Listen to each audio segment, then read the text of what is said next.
بسم اللہ الرحمن الرحیم۔ دور فاروقی کے دو سبق آموز واقعات۔ آج ہم وطن عزیز میں نظام کی تبدیلی کے سوال پر جس دوراہے پر کھڑے ہیں، اس میں صحیح راستہ اختیار کرنے کے لیے یہ واقعات ہمارے لیے مشعل راہ ثابت ہو سکتے ہیں، بشرط یہ کہ ہم خود بھی ایسا چاہیں۔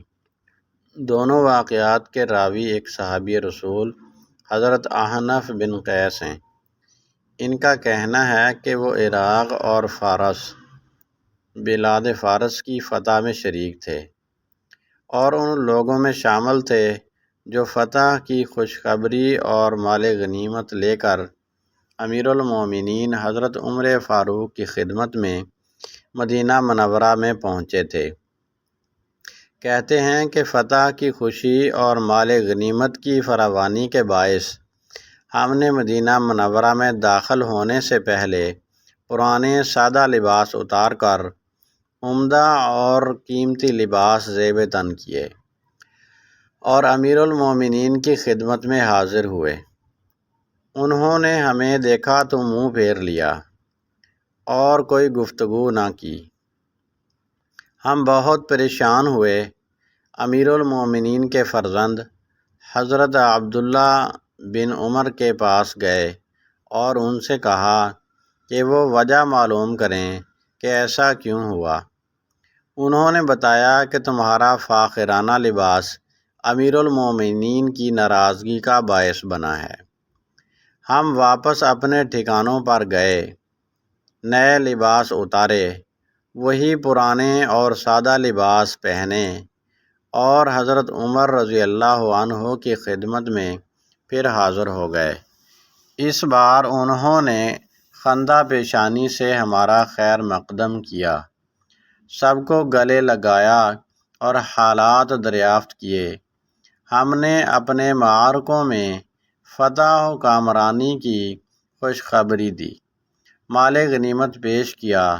اس میں کچھ مٹھائیاں تھیں۔ امیر المومنین نے تھوڑی سی مٹھائی چکھی اور پھر ہماری طرف مخاطب ہو کر فرمایا، اے مہاجرین اور انصار کے گروہ، خدا کی قسم، اگر تم دنیا کے اس سامان کی طرف متوجہ ہو گئے تو اس مال پر تمہارے بیٹے اور اپنے باپوں کو اور بھائی اپنے بھائیوں کو قتل کریں گے۔ اس کے بعد وہ مٹھائیاں شہداء کے گھروں میں بھجوا دیں اور غنیمت کا مال ہم میں برابر تقسیم کر کے خالی ہاتھ گھر روانہ ہو گئے۔ ان کے جانے کے بعد مجلس میں بیٹھے لوگوں نے آپس میں مشورہ کیا کہ اب حالات بہت تبدیل ہو گئے ہیں، اس لیے ہمیں امیر المومنین سے بات کرنی چاہیے کہ وہ اپنا یہ پرانا جبہ بدل دیں جس پر 12 پیوند لگے ہوئے ہیں اور کوئی اچھا سا لباس پہنیں، کیونکہ مختلف ممالک اور اقوام کے وفود آتے ہیں، اس لیے امیر المومنین کو ان کے ساتھ اچھے لباس میں ملاقات کرنی چاہیے۔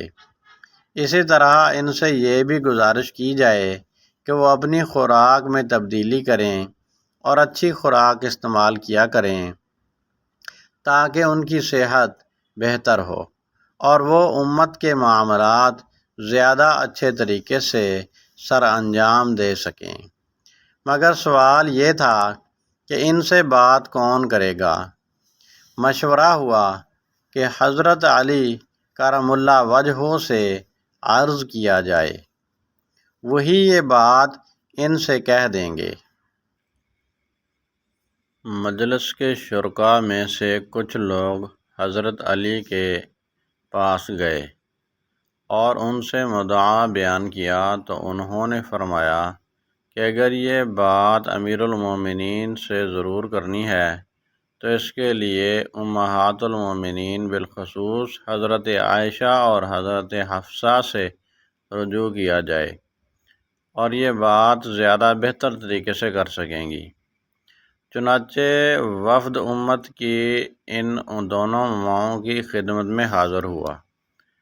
حضرت عائشہ رضی اللہ عنہا نے امیر المومنین سے بات کرنے کی حامی بھر لی، جبکہ حضرت حفصہ نے، جو خود امیر المومنین حضرت عمر رضی اللہ عنہ کی بیٹی تھیں، کہا کہ میں ساتھ چلی جاتی ہوں، لیکن مجھے امید نہیں کہ وہ یہ بات قبول کر لیں گے۔ چنانچہ ایسا ہی ہوا۔ امت کی دونوں ماؤں نے مل کر امیر المومنین حضرت عمر کی خدمت میں یہ معروضات پیش کیں، تو امیر المومنین سن کر رو پڑے اور حضرت عائشہ سے پوچھا کہ آپ بتائیں، کیا جناب نبی اکرم صلی اللہ علیہ وسلم نے بھی مسلسل 3 روز گندم کی روٹی کھائی ہے؟ کیا رسول اللہ صلی اللہ علیہ وسلم کے پاس اون کا ایک ہی جبہ نہیں تھا جس کے مسلسل استعمال سے آپ کی جلد مبارک پر خراشیں پڑ گئی تھیں؟ اور کیا آپ کے جسم مبارک پر ننگی چٹائی پر لیٹنے کی وجہ سے نشانات نہیں پڑ جاتے تھے؟ پھر حضرت حفصہ سے کہا کہ یہ بات تو تم نے خود مجھ سے یہاں بیان کی تھی کہ ایک رات تم نے رسول اللہ صلی اللہ علیہ وسلم کا بستر زیادہ نرم کر دیا، جس کی وجہ سے آپ صبح کی نماز تک سوتے رہے، اور جب صبح اٹھے تو ناراضگی کا اظہار فرمایا کہ اس نرم بستر کی وجہ سے وہ رات کا قیام نہیں فرما سکے۔ اس کے بعد حضرت عمر نے فرمایا کہ مجھے میرے حال پر رہنے دو، میں اپنے دونوں ساتھیوں جناب نبی اکرم صلی اللہ علیہ وسلم اور حضرت ابوبکر کے پاس جانا چاہتا ہوں، اور اگر میں نے ان کا طریقہ ترک کر دیا تو ان تک کیسے پہنچ پاؤں گا؟ دوسرا واقعہ بھی حضرت احنف بن قیس روایت کرتے ہیں کہ ایک غزوہ سے واپسی پر وہ اپنے ساتھیوں کے ہمراہ امیر المومنین حضرت عمر کو فتح کی خوشخبری دے رہے تھے کہ اچانک انہوں نے پوچھ لیا کہ تم لوگ واپس آ کر کہاں ٹھہرے؟ ہم نے بتایا تو کہنے لگے کہ مجھے وہاں لے چلو۔ ہم انہیں لے کر وہاں پہنچے تو انہوں نے سفر کے جانوروں کو بڑے غور سے دیکھا، جن پر تھکاوٹ اور مسلسل سفر کی وجہ سے لاغری کے آثار تھے۔ یہ دیکھ کر حضرت عمر ہم پر ناراض ہوئے اور فرمایا کہ ان جانوروں کے بارے میں تم خدا سے نہیں ڈرے؟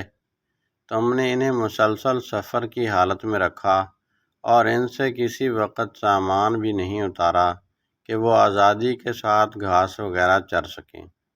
ہم نے عرض کیا کہ ہم نے آپ کو فتح کی خوشخبری جلد از جلد دینا چاہتے تھے، اس لیے ان جانوروں کا خیال نہیں رکھ سکے۔ ابھی یہ بات جاری تھی کہ ایک شخص آیا اور اس نے امیر المومنین سے شکایت کی کہ فلاں شخص نے مجھ پر ظلم کیا ہے، آپ میرے ساتھ چلیں اور داد رسی کریں۔ امیر المومنین اس وقت غصے کی حالت میں تھے، کوڑا اٹھا کر اس کے سر پر دے مارا۔ فرمایا کہ جب میں فارغ بیٹھا ہوتا ہوں تو اس وقت نہیں آتے، اور اب جب کہ میں مسلمانوں کے معاملات میں مصروف ہوں تو فریاد لے کر آ گئے ہو۔ وہ شخص کوڑا کھا کر غصے میں واپس چل دیا۔ ابھی چند قدم چلا ہی ہوگا کہ حضرت عمر نے اسے واپس بلایا اور معذرت کرتے ہوئے کہا کہ مجھ سے غصے میں ایسا ہو گیا ہے، کوڑا پکڑو اور اپنا بدلہ لے لو، اور جس طرح میں نے تمہیں ڈانٹا ہے تم بھی مجھے ڈانٹ کر حساب برابر کر لو۔ اس نے کہا، امیر المومنین، میں نے اللہ تعالیٰ کے لیے اور آپ کی وجہ سے بدلہ چھوڑ دیا۔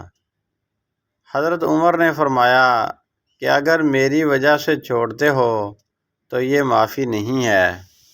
اس نے کہا، نہیں، میں نے صرف اللہ کی رضا کے لیے آپ کو معاف کر دیا۔ احنف بن قیس کہتے ہیں کہ اس کے بعد امیر المومنین اپنے گھر روانہ ہوئے، ہم بھی ساتھ چل دیے۔ وہاں پہنچے تو حضرت عمر نماز کے لیے کھڑے ہو گئے، 2 رکعت نماز پڑھی اور پھر خود سے مخاطب ہو کر فرمایا کہ اے عمر، تو گرا پڑا شخص تھا، خدا نے تجھے بلند کیا، تو گمراہ تھا، خدا نے تجھے ہدایت دی، تو کمزور تھا، خدا نے تجھے طاقت دی، اور پھر تجھے لوگوں کی گردنوں پر سوار کر دیا۔ آج ایک شخص تیرے پاس مدد مانگنے کے لیے آیا تو تم نے اسے کوڑا مار دیا۔ اے عمر، کل جب تو خدا تعالیٰ کے حضور پیش ہوگا تو کیا جواب دے گا، اور اپنے اس عمل کی کیا صفائی پیش کرے گا؟ امیر المومنین حضرت عمر کے ان واقعات میں ہمارے لیے کیا سبق ہے؟ سچی بات یہ ہے کہ ہم اپنے ماضی کو بھول گئے ہیں کہ کل ہم کیا تھے، اور اللہ تعالیٰ نے پاکستان اور آزادی عطا فرما کر ہمیں کہاں سے کہاں پہنچا دیا ہے۔ ہمیں تو اپنا انجام بھی یاد نہیں رہا کہ کل اللہ تعالیٰ کی بارگاہ میں ہمیں اس سب کچھ کا حساب دینا ہے۔ جو حال اپنے ماضی اور مستقبل دونوں سے رشتہ کاٹ لے، وہ بدحالی کی تاریک وادیوں میں لڑکتے رہنے کے سوا اور کر بھی کیا سکتا ہے؟